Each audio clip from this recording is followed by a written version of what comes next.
পরিচ্ছন্নতা ও সচেতনতামূলক কর্মসূচির অংশ হিসাবে যশোর ৪ আসনের সংসদ সদস্য ও বাংলাদেশ জামায়াত ইসলামীর যশোর জেলা আমির অধ্যাপক গোলাম রসুল যশোরের অভয়নগর উপজেলার নওপাড়ায় পরিচ্ছন্নতা অভিযানে অংশ নেন। বৃহস্পতিবার ২৬ ফেব্রুয়ারি সকালে যশোর খুলনা মহাসড়ক এলাকায় নোয়াপাড়া হাইওয়ে থানার সামনে থেকে এ কর্মসূচি শুরু হয়।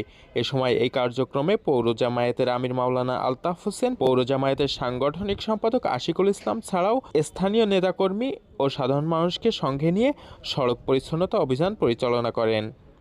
বিগত জাতীয় সংসদ নির্বাচন যে ১২ তারিখে হয়েছে, নির্বাচনের আগে অভয়নগর, বাগারপাড়া, বসুন্ধরা নির্বাচনী এলাকার সর্বস্তরের জনগণের কাছে আমরা প্রতিশ্রুতি দিয়েছিলাম অবৈধভাবে কোনো জায়গায় কোনো চাঁদাবাজি হবে না।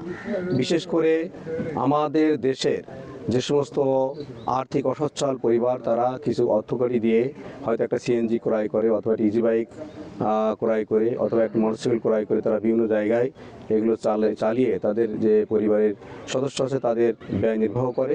কিন্তু দেখা যায় যে কিছু সন্ত্রাসী চাঁদাবাজ যারা তাদের কাছ থেকে জুলুম করে চাঁদা কালেকশন করে নিয়ে যায়। সেজন্য আজকে এখানে দাঁড়িয়ে আবার সেই প্রতিশ্রুতি দিচ্ছি, নোয়াপাড়া পৌরসভার ভিতরে যাতে কোনো অবৈধ চাঁদাবাজি না হয়, চাঁদা কালেকশন করে মানুষকে হয়রানি না করা হয়, এর জন্য আমরা দৃঢ় প্রতিজ্ঞাবদ্ধ। আমরা অবশ্যই চাঁদাবাজদের বিরুদ্ধে দাঁড়াবো।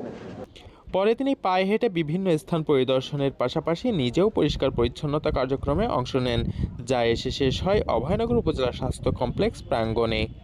এ সময় এমপি গোলাম রসুল বলেন, চাঁদাবাজি ও অপরাধ মুক্ত পরিবেশ গড়ে তুলতে সামাজিক আন্দোলনের বিকল্প নেই। সবাইকে ঐক্যবদ্ধ হয়ে অন্যায় প্রতিরোধে এগিয়ে আসার আহ্বান জানান তিনি।